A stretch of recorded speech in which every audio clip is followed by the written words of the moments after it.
Confirmado. Hace apenas unos minutos, el nombre de Mil Máscaras vuelve a atravesar el tiempo como un relámpago.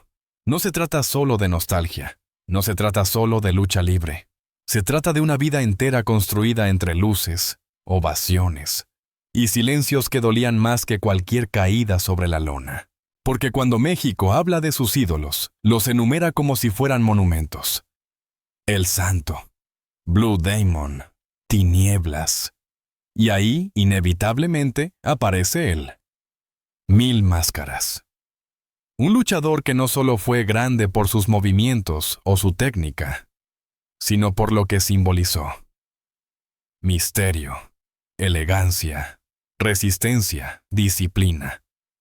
Una figura que parecía invencible, hasta que la historia, como siempre, terminó recordándonos algo brutal. Ningún ídolo es eterno. Su nombre real fue Aarón Rodríguez Arellano, nacido el 15 de julio de 1942, en San Luis Potosí, México. Una tierra áspera, de carácter fuerte, donde la vida no regala nada y todo se gana. Desde joven, Aarón no fue simplemente un muchacho con sueños.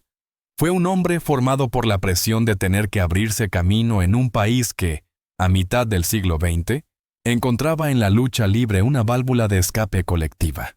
Pero antes de convertirse en una leyenda, fue alguien con dudas, con hambre, con un cuerpo que se entrenaba día tras día, y con una mente que comprendió algo clave. En la lucha libre mexicana no basta con pelear, hay que ser un personaje, construir un mito, despertar emoción. Y ahí nació la idea que cambiaría su destino. Mil Máscaras no fue una máscara cualquiera. Fue un concepto, un nombre que sonaba como una promesa. 1000 identidades, 1000 posibilidades, 1000 formas de renacer. Su debut como profesional se dio en 1965. Y desde los primeros años comenzó a marcar una diferencia clara. Su estilo era distinto. Más técnico, más atlético, con un aire internacional. En una época donde la lucha libre se sostenía sobre rivalidades intensas y personajes casi sagrados, él entró como una figura que parecía adelantada a su tiempo.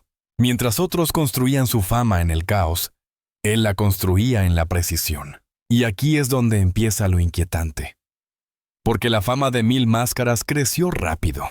Sí, pero también creció el peso de lo que significaba estar bajo esa máscara.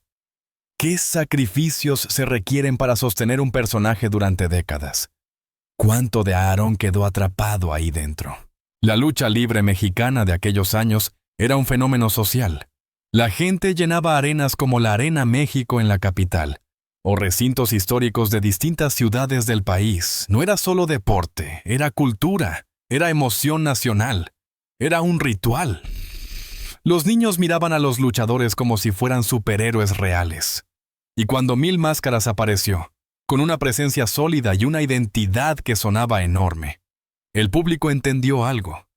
Estaba viendo el nacimiento de un símbolo. Pero hoy, con esta noticia que vuelve a encender el tema de su vida y su final, surge una pregunta que atraviesa como una daga. ¿Quién era realmente Mil Máscaras cuando las luces se apagaban? ¿Qué estaba pasando detrás de esa imagen impecable? Porque la historia de los grandes ídolos nunca es tan limpia como se cuenta. Y a veces, mientras el público aplaude, el protagonista está luchando contra algo que no se ve. Antes de continuar, si este tipo de historias sobre leyendas, fama, caída y verdad oculta te atrapan, suscríbete, deja tu like y activa la campana. Porque lo que viene a continuación no es solo un repaso. Es un recorrido emocional por una vida marcada por el éxito. Y por un desenlace que todavía hoy deja un sabor amargo.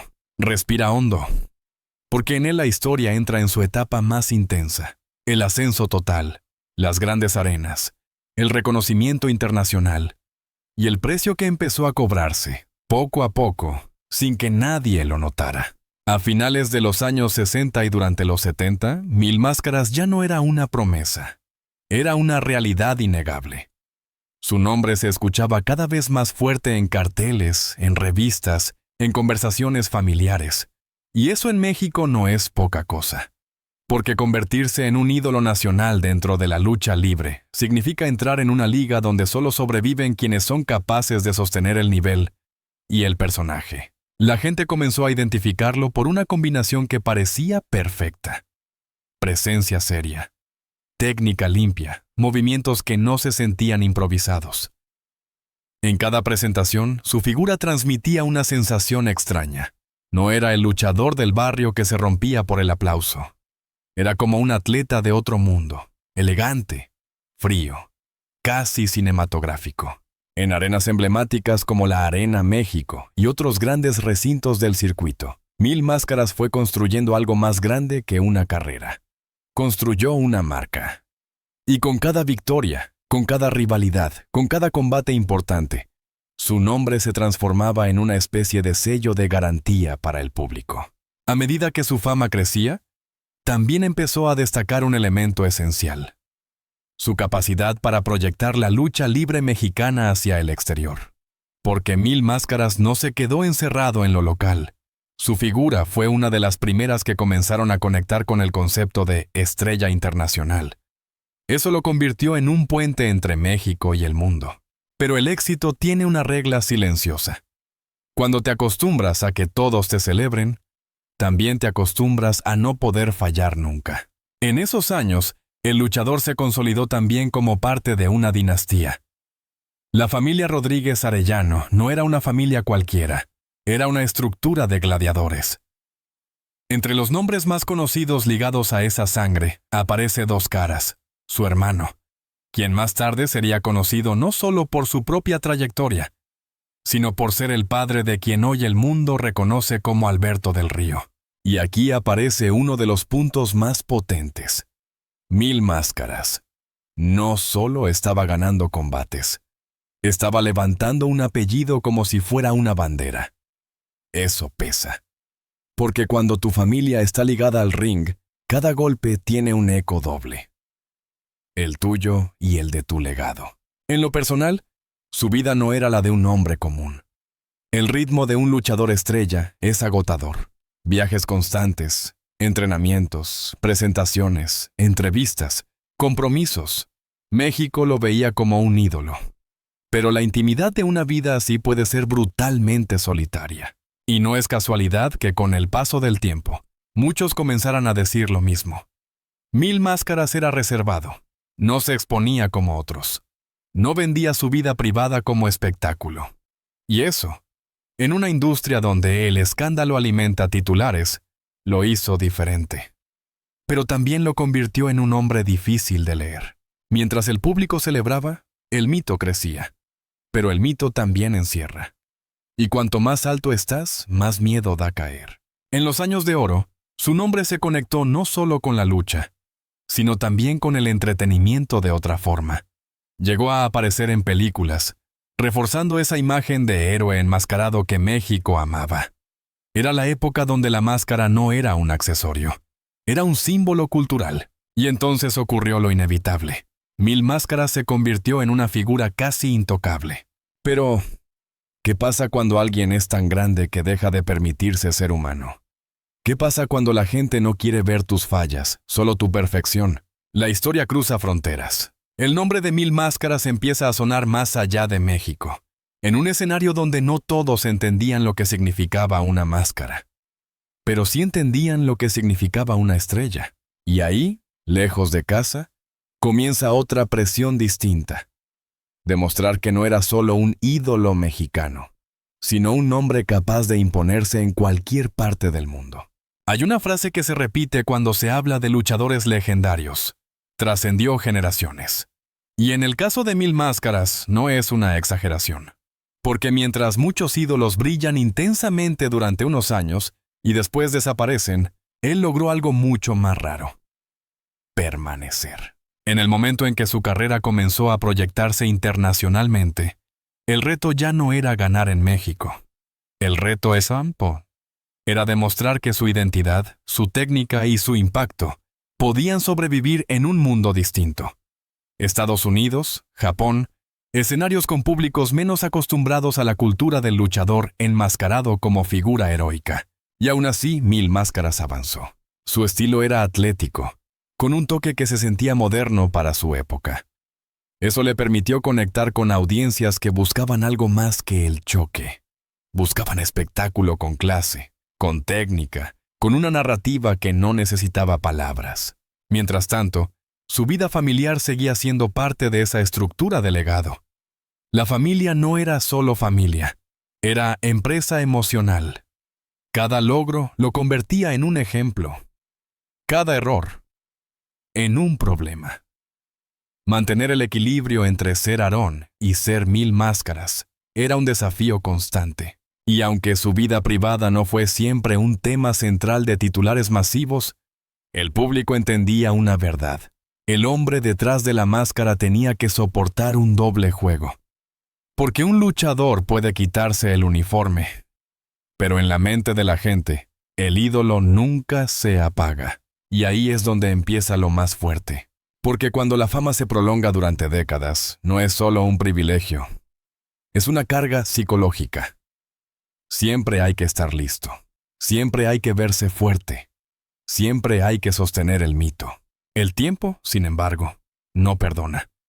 El cuerpo cambia, las rodillas se resienten, la espalda acumula años de impactos. El público no siempre lo piensa. Pero cada salto tiene un costo. Cada llave tiene una factura. Y un luchador que dura tanto como Mil Máscaras, inevitablemente termina arrastrando una historia física que pocos conocerán en detalle. Aún así, él siguió apareciendo. Siguió siendo el nombre que un fan quería ver en un cartel. Siguió siendo el símbolo que muchos luchadores jóvenes miraban como referencia. Y en ese punto de su carrera, la emoción cambia de tono. Ya no era el ascenso, era la resistencia. Ya no era conquistar, era sostener. El público se dividía entre quienes lo veían como leyenda absoluta y quienes discutían aspectos de su estilo o su lugar en la historia. Pero incluso los debates confirmaban algo. Mil Máscaras era demasiado grande como para ignorarlo. Y entonces, en la memoria colectiva, empezó a formarse una sensación extraña. Como si la historia estuviera acercándose a un límite.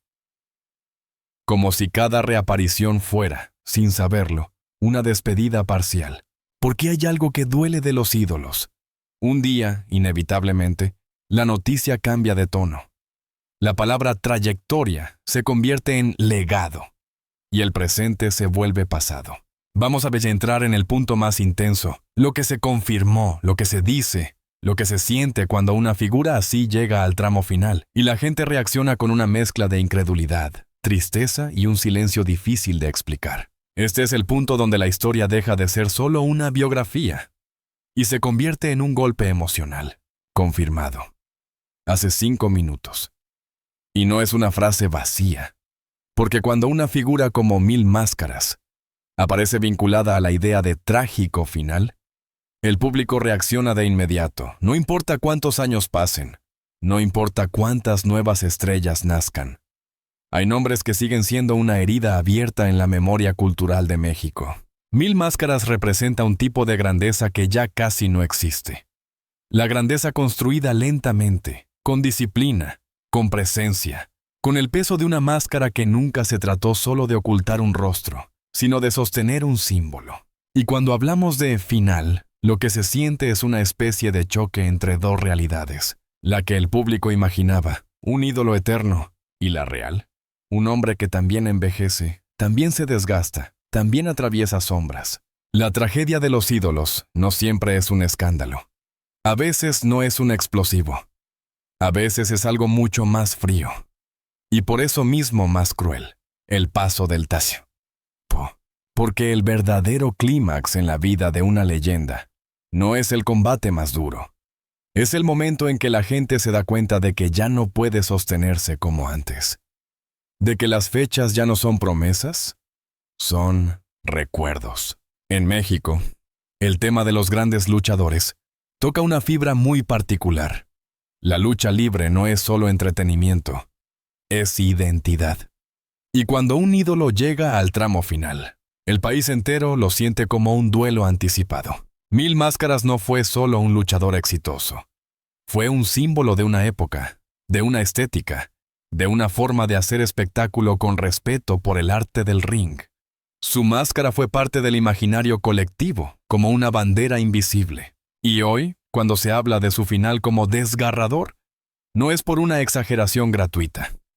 Es porque el final de una leyenda siempre duele más que el final de alguien común. Porque no se pierde solo a una persona, se pierde una parte del país que esa persona representaba.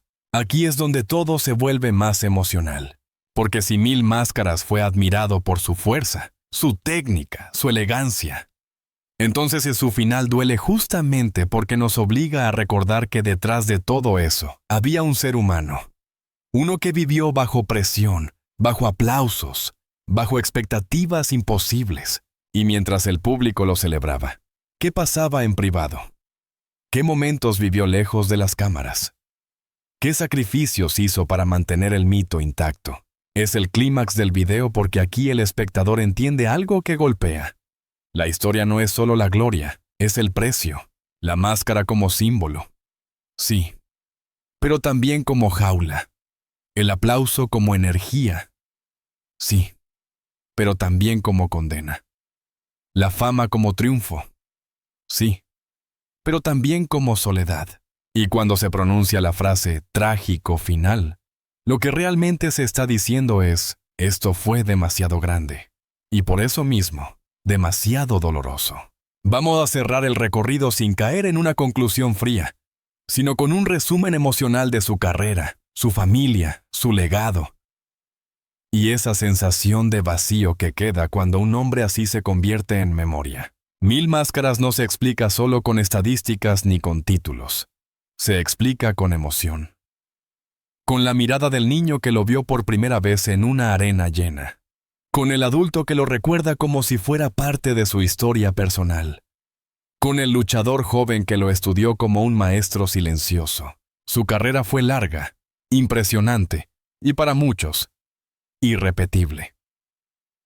Desde su debut en 1965, su nombre se convirtió en sinónimo de élite. Su presencia en arenas mexicanas históricas, su expansión internacional, su estilo técnico y su estética impecable lo hicieron distinto.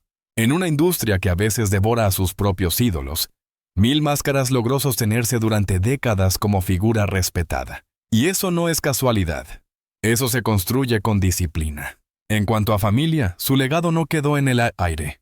Su apellido se conectó con una dinastía de lucha libre, donde el peso de la herencia es tan fuerte como la pasión.